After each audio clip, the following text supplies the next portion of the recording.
এরকম মানে স্পেসিফিক না যে মানে এই অ্যাওয়ার্ডটাই বেশি ইম্পর্টেন্ট। হ্যাঁ, আমার একটা অপূর্ণতা আছে যে আমার আশা রাখি যে আমার ন্যাশনাল অ্যাওয়ার্ড এখনও পাইনি। সো ন্যাশনাল অ্যাওয়ার্ড পেলে বলতে পারতাম যে এই অ্যাওয়ার্ডটা আমার লাইফের সবচেয়ে বড় অ্যাচিভমেন্ট।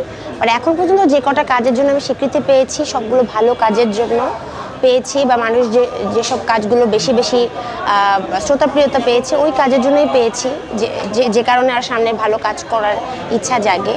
প্রত্যেকটা অ্যাওয়ার্ডই আমাকে অনেক বেশি মোটিভেট। আমি একজনের নাম বলতে পারবো না, বিকজ আমি নিজেই ভার্সেটাইল সিঙ্গিং করে থাকি। আমি চেষ্টা করি যে কতভাবে নিজেকে ভাঙা যায়।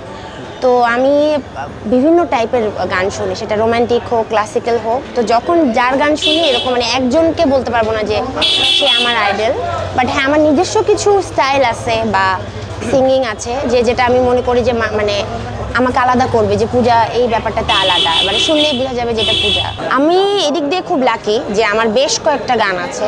আমি আমার ফেসবুক পেজে ঢুকলে দেখা যায় আমার 10টা গানের লিস্ট আছে যেগুলো 1 কোটির উপরে, 90 মিলিয়ন, 50 মিলিয়ন, 60 মিলিয়ন, এবং একটাও ইউটিউবের যুগের গান না।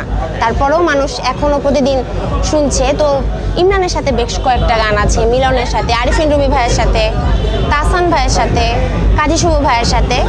আর সর্বাধিক বেশি যদি জনপ্রিয় গান কারোর সাথে বলে সেটা হচ্ছে ইমরানের সাথে, দূরে দূরে, মানে না মন, কেন বারে বারে। ওর সাথে সবচেয়ে বেশি মানে জুটি হিসেবে মানুষ গান পছন্দ করেছে। আমার ফ্যান বেজের কথা যদি বলি, ফ্যান বেজ কমে নাই, বিকজ আমি সেটা আমার মানে ইউটিউবে ঢুকলেই বোঝা যায়। কিন্তু হ্যাঁ, এই কথাটা ট্রু যে আগের মতো পাচ্ছে না, বিকজ এটার কারণ হচ্ছে তখন সিডির যুগ ছিল।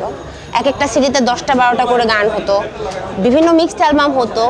মানে প্রায় এক মাসেই আমার 30-40টা গান, এক একটা অ্যালবাম ধরলে 2-3টা অ্যালবাম ধরলে 30-40টা গান। তো কোনো না কোনোভাবে আমার গান তো শোনা হয়েই যাবে। তার মধ্যে বিভিন্ন জায়গায় পোস্টারিং হইতো, মানুষ বসে থাকতো সিডি নেওয়ার জন্য। আর এখন হচ্ছে সিঙ্গেলস বের হয়, দেখা গেছে 2-3 মাস পর, বা অনেকে 1 বছরে একটা সিঙ্গেলস বের করে। তো ওই কারণে গানের সংখ্যাটা কমে গেছে, যে কারণে হয়তো ওই মানে যারা আমাদের ফ্যান, মানে প্রতিদিন গান শুনে অভ্যস্ত বা সিডিতে এতগুলো গান শুনে অভ্যস্ত, ওদের ওই খায়েশটা মিটে না যে মানে অনেকদিন পর পর যে গান রিলিজ দেয় এটা হয়তো অনেকের পছন্দ হয় না।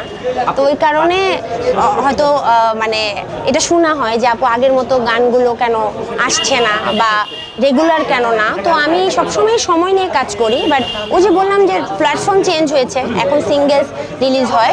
বাট তারপরেও আমি মানে এখনও যে পরিমাণ রেসপন্স পাই, মানে কি বলবো, শ্রোতাদের ভালোবাসার কারণেই আমি কাজ করছি এবং করে যেতে চাই।